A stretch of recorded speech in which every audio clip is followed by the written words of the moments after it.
Over 3 years ago, I was able to completely change my life. From a college kid who's making $0 to someone who's won over $500,000 sports betting. Now, I didn't get rich off some lucky parlay. It was these 7 habits that I learned through my entire journey that turned me from a losing to a winning sports bettor. Because once I applied these, everything changed. And by the end of the video, it's gonna change for you too. Let's lock in. The first habit is bankroll management. Bankroll management is super simple, but if you don't understand it, you will go broke sports betting no matter how good your picks are, no matter how big your months are. It is bound to happen. Bankroll management is pretty simple. Let's say this is $10,000. You're starting a sports bet, you find a couple plays you like, and you throw down $8 grand on your plays for that day. Even if they're good bets, let's say you've been banging plays, now you're up to 10K. You're feeling confident, you're gonna throw down 8K. Let's just say you throw down all 10K, right? You could have made amazing bets and it's still gambling at the end of the day and you lose, and now your entire bankroll is gone. You're back in this cycle of redepositing, not profiting, not withdrawing. It's a terrible process. You need to have discipline. You need to know how much you're putting on each slip. It's gonna lead me right to habit number 2. It's to use the unit system. If you have a $10,000 bankroll, that would make your unit 1% $100, okay? And this is crucial for when you're betting plays. You know, you have 5-6 plays out. You don't want to have 5-6 grand make it 50-60% of your bankroll.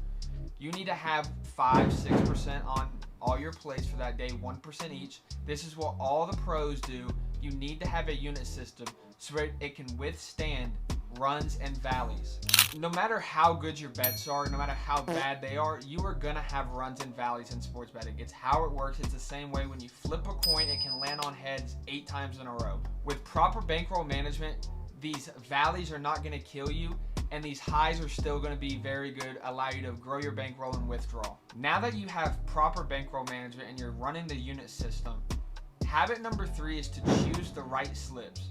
This has got to be the most common issue I see among even cappers on Twitter that go on Twitter and think they know what they're doing, and they're posting plays and they're selling picks and they have no idea what they're doing. Right now I'm going to throw up a screenshot.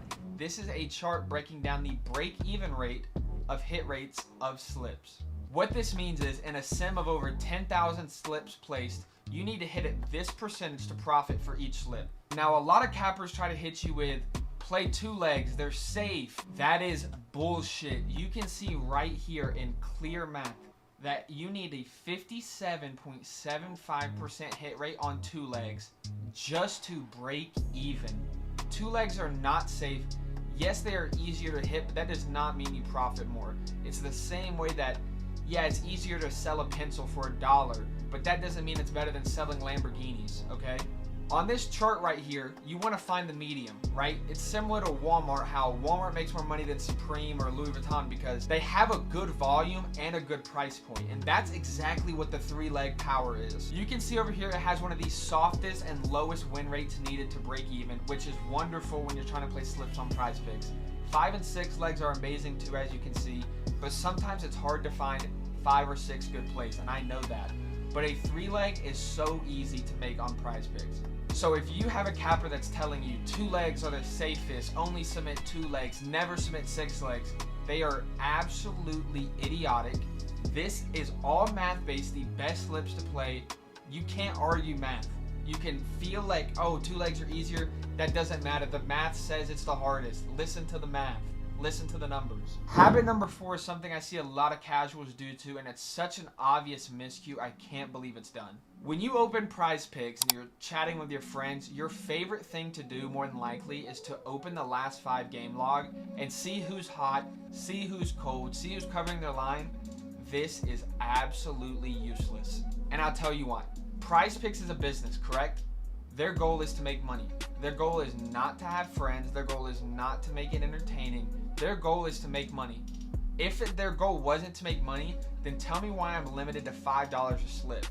I've won so much money that PrizePicks has decided to say, hey Zeke, you're too good at gambling. We want you off our app.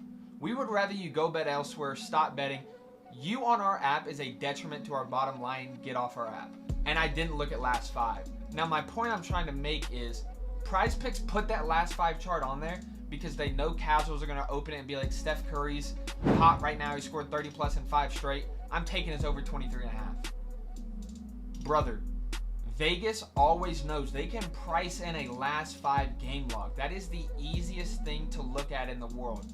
You need to find stuff that Vegas doesn't know about or that Vegas is asleep on the wheel at. Not looking at last 5 game charts or, man, the Warriors give up a lot of points to centers. I'm going to take the opposing center over points. Brother, you are not win gambling that way. You need to find a profitable edge, not looking at the most basic information that is right in front of your face. If it was an actual profitable edge, PrizePicks would remove last 5. Instead, they promote the shit out of it, hoping people play it. Habit number 5 is something that I was just talking about, and it's Vegas is always right. They pour billions of dollars into models, and they get all this action, and they can build a extremely sharp line that is very hard to win at. There's a reason 99% of sports bettors lose, and that is because Vegas can set lines properly and they can win. Now, what a lot of professionals do is they use this to their advantage. Picture this. You're on PrizePicks and you see Kyrie Irving's at 19.5 points. But on FanDuel, DraftKings, BetOnline, Pinnacle, all these sites, he's 23.5.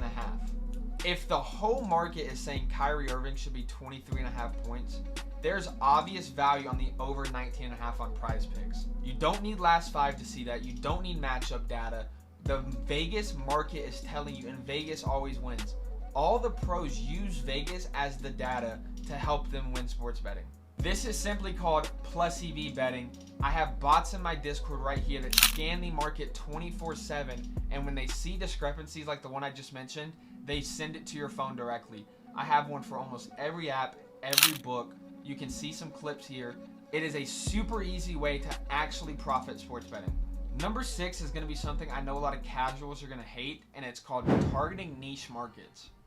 All niche means is that it's less popular, okay? Think about this. PrizePicks gets, let's say, 1 million people betting on an NBA points prop, like LeBron's points prop, okay?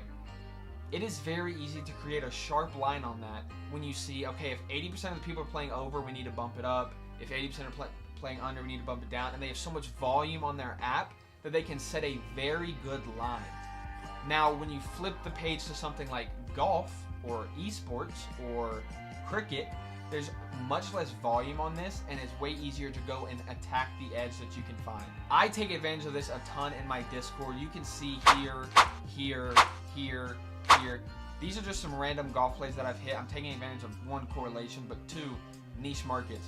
Not a lot of people bet on golf, and I can go on there and find profitable picks that no one's even betting because they're too worried about betting on Steph Curry points, Aaron Judge home runs, and I can carve out these super profitable picks in very niche and underbet markets compared to NBA, MLB, NFL.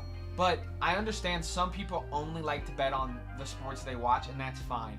You can still find niche markets inside of PrizePicks. An example of this would be NBA fantasy score. Now, when you go on PrizePicks and you look at their points props, those points props are calculated from the Vegas average, like we were talking about earlier with Kyrie. There's 35 different books that post Kyrie Irving points. All of these books are getting a ton of data on that line to curate a very sharp and probably losing line whether you take the over or the under long term. But fantasy score is something that PrizePicks curates in-house. There's not a lot of data. There's barely any other books or apps that even promote stuff like NBA fantasy score.